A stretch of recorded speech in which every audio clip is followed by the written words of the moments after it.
Selamat malam Bapak Ibu, saudara-saudari, sahabat GPIB. Kita bertemu kembali dalam program Night Call GPIB.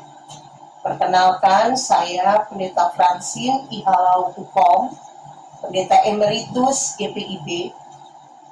Dan sebelum kita beranjak ke jam-jam yang semakin malam, marilah kita bersaat teduh sejenak, kita berdoa mendengarkan firman yang menyegarkan hidup rohani kita menjelang istirahat kita malam ini.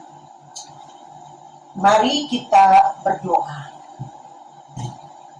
Bapa yang mengasihi kami, yang memelihara kehidupan kami sejak matahari terbit sampai dengan matahari terbenam, Engkau yang berkenan memberkati seluruh aktivitas hidup kami hari ini.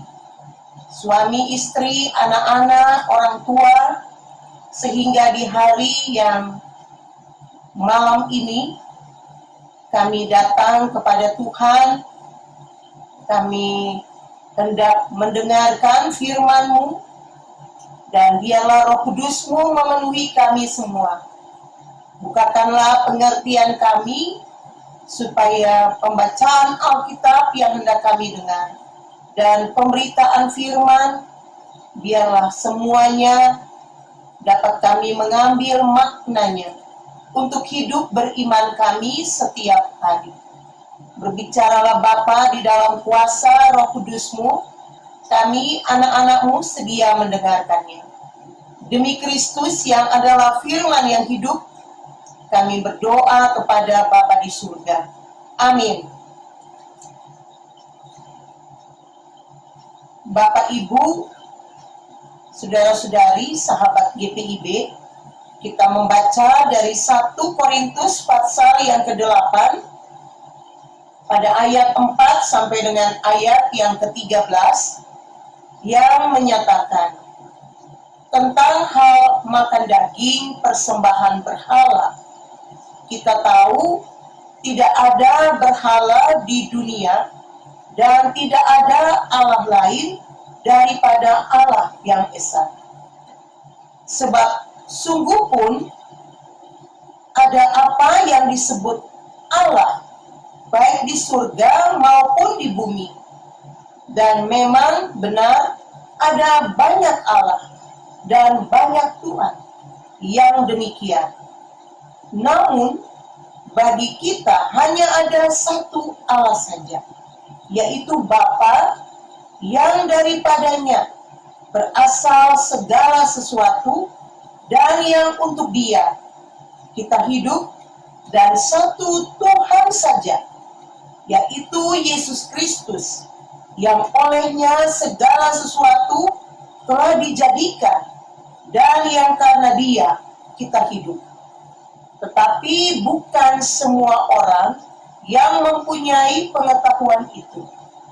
Ada orang yang karena masih terikat pada berhala-berhala, makan daging itu sebagai daging persembahan berhala. Dan oleh karena hati nurani mereka lemah, hati nurani mereka itu dinodai olehnya. Makanan tidak membawa kita lebih dekat kepada Allah. Kita tidak rugi apa-apa kalau tidak kita makan, dan kita tidak untung apa-apa kalau kita makan. Tetapi jagalah supaya kebebasanmu ini jangan menjadi batu sandungan bagi mereka yang lemah. Karena apabila orang melihat engkau yang mempunyai pengetahuan sedang duduk makan di dalam kuil berhala, bukankah orang yang lemah hati nuraninya itu dikuatkan untuk makan daging persembahan berhala? Dengan jalan demikian, orang yang lemah, yaitu saudaramu, yang untuknya Kristus telah mati, menjadi binasa karena pengetahuanmu.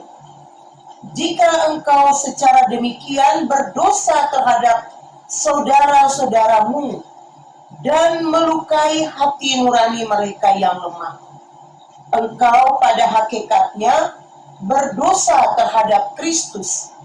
Karena itu, apabila makanan menjadi batu sandungan bagi saudaraku, aku untuk selama-lamanya tidak akan mau makan daging lagi, supaya aku jangan menjadi batu sandungan bagi saudaraku.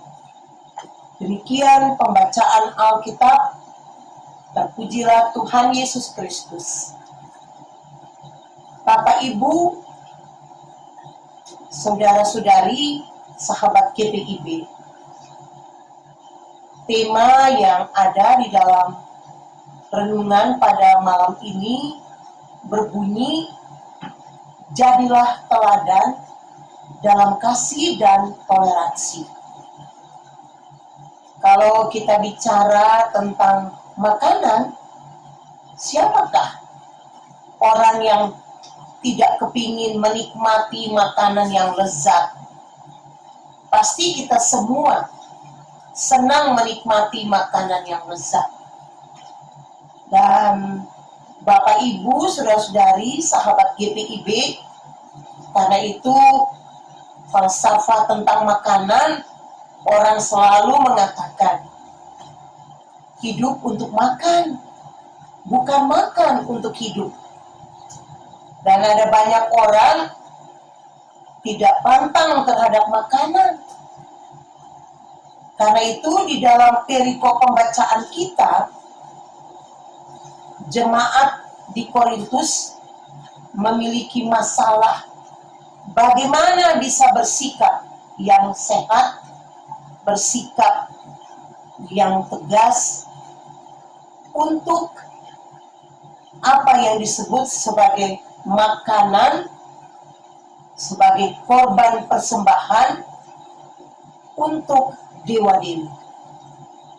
Sebab hal ini menjadi hangat dan sangat aktual bagi jemaat di Korintus. Kalau ada sanak saudara, andai tolan, orang-orang yang diundang dan mereka menghadiri perayaan, sembayangan, selamatan, atau perjamuan suci, di mana tempat daging yang dipersembahkan kepada berhala dihidangkan, disajikan di dalam acara-acara resmi mereka. Dan Bapak, Ibu, saudara-saudari, sahabat GPIB, ada juga daging-daging yang diperjualbelikan di pasar-pasar, dan ternyata daging-daging itu adalah juga daging yang dipersembahkan kepada berhala. Dan dari mana orang tahu bahwa itu dipersembahkan kepada berhala? Dan karena itu jemaat di Korintus melihat bahwa ada orang-orang percaya yang juga ikut di dalam perayaan orang-orang yang belum percaya, sehingga disajikan juga sisa-sisa daging yang dipersembahkan kepada berhala. Hal inilah yang dapat seringkali menimbulkan perasaan tersinggung dari orang-orang yang lemah imannya dan orang-orang yang belum percaya. Bagaimana kita bisa bersikap yang baik? Nah, Bapak, Ibu, saudara-saudari, sahabat GPIB, kalau kita melihat di dalam jemaat Korintus ada orang-orang berpengetahuan yang ketika menilai makanan yang dipersembahkan kepada dewa-dewi, mereka bersikap lunak. Bahkan mereka mengatakan Boleh saja. Karena apa? Karena mereka menganggap dewa-dewi itu tidak ada. Dan karena itu, makanan minuman yang disajikan kepada berhala tidak mengapa. Tetapi Rasul Paulus dengan melihat kepada sikap yang demikian, ia mengatakan bahwa orang-orang yang berpengetahuan tanpa ada kasih, maka pengetahuannya dianggap rendah. Apalagi orang-orang yang berpengetahuan tidak menyertai dengan kasih, dan mereka hanya melihat dari sisi kebebasan hak mereka untuk bisa menikmati daging yang dipersembahkan di mezbah untuk berhala.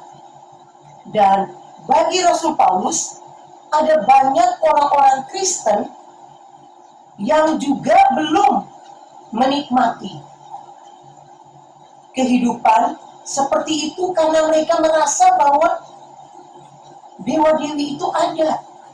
Sehingga mereka sangat berhati-hati terhadap daging persembahan ini. Dan karena itu, bagi Rasul Paulus, kita jangan menjadi batu sandungan ketika orang-orang yang lemah, orang-orang yang belum percaya, kita ajak ikut untuk bisa makan. Itu berarti kita membawa mereka untuk melakukan hal yang berdosa. Bahkan kita sebagai orang yang berpengetahuan, jika bersikap demikian, maka kita juga telah berdosa kepada Kristus. Karena itu, Rasul Paulus dengan tegas, jelas dia katakan, karena itu kalau makanan itu menjadi batu sandungan, maka aku untuk selama-lamanya tidak akan makan daging, supaya aku tidak menjadi batu sandungan bagi saudara. Bapak, Ibu, saudara-saudari, sahabat GPI. Apalagi kalau orang sudah namanya menghadapi makanan yang lezat, ya, makanan yang enak, kadang kita lupa bahwa kita harus menjaga tubuh kita ini. Sebab tubuh kita adalah bait Roh Kudus. Dan karena itu kita harus bisa dengan bijaksana makan makanan yang menyehatkan tubuh. Supaya dengan tubuh yang sehat, kita bisa menyembah Tuhan dengan baik. Bisa memuliakan Tuhan dengan apa yang kita nikmati. Kadang ada orang yang tidak mau tahu dengan dunia di sekitarnya. Mereka tetap makan, menikmati dengan selera yang tinggi. Apalagi kalau sudah ada larangan karena sakit, atau sudah ada pantangan karena ada di dalam budayanya yang tidak boleh makan ini dan itu. Dan ada juga yang karena aturan agama. Sehingga kalau kita bicara kasih, maka orang-orang percaya harus bisa menghadirkan kasih itu secara nyata dalam hidup toleransi. Di tengah-tengah kita menghadiri perayaan atau kita mengikuti suatu acara, kita harus bisa menjaga supaya saudara-saudara kita itu kita hargai apa yang mereka miliki dalam dirinya, sehingga kita jangan menjadi batu sandungan.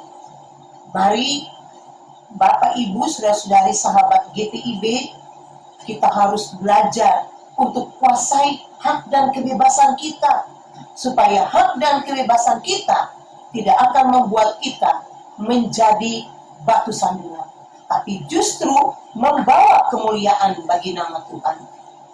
Karena makan ataupun tidak makan itu bukan persoalan. Yang persoalan ialah bagaimana hubungan kita dengan sesama kita.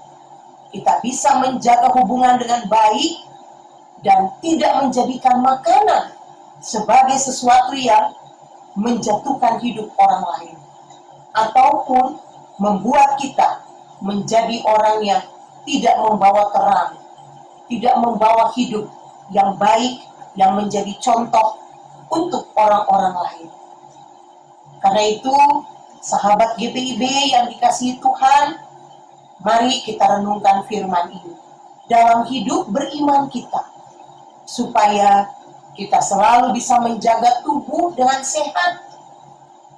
Kita selalu bisa menikmati makanan-makanan yang membuat tubuh kita juga segar, kuat, dan penuh dengan sukacita. Terpujilah Kristus atas firman-Nya. Amin. Mari kita berdoa. Bapa yang mengasihi kami berterima kasih karena Engkau mengajar kami bagaimana menikmati makanan yang sehat, makanan yang tidak menjadi batu sandungan bagi orang lain. Apalagi ketika kami hidup di tengah-tengah lingkungan yang berbeda kepercayaan, kami hidup di tengah-tengah lingkungan yang ada aturan-aturan budayanya. Ya Bapa, jadikan kami orang-orang yang berhikmat, memiliki pengetahuan, tetapi yang dapat membawa hidup kami menjadi terang, menjadi contoh yang baik untuk sesama, sehingga hidup orang percaya selalu akan menjadi kemuliaan bagi nama Tuhan. Kami berdoa untuk mereka yang pantang terhadap makanan karena sedang mengalami sakit. Kiranya Tuhan menjamah tubuh yang sakit, Tuhan menyembuhkan di dalam kuasa Tuhan. Kami berdoa untuk mereka yang melakukan pantangan karena menekuni aturan-aturan di dalam keagamaannya.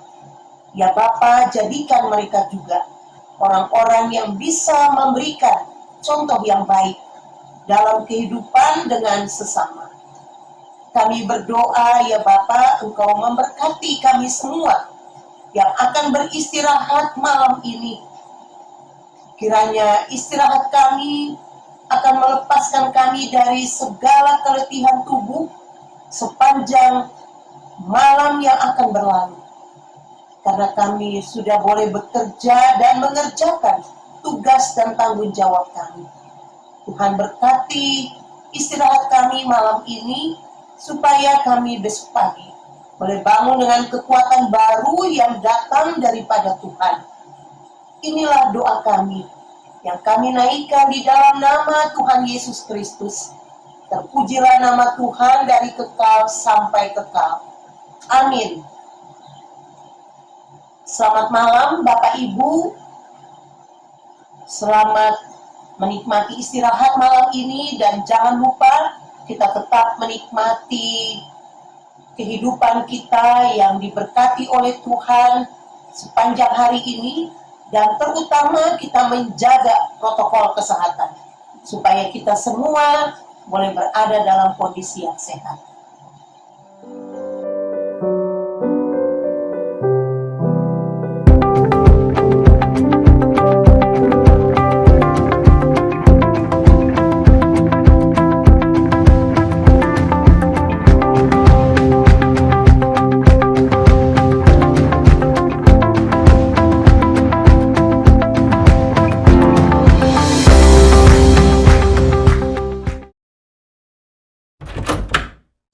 Wah, weekend minggu depan kemana ya aku?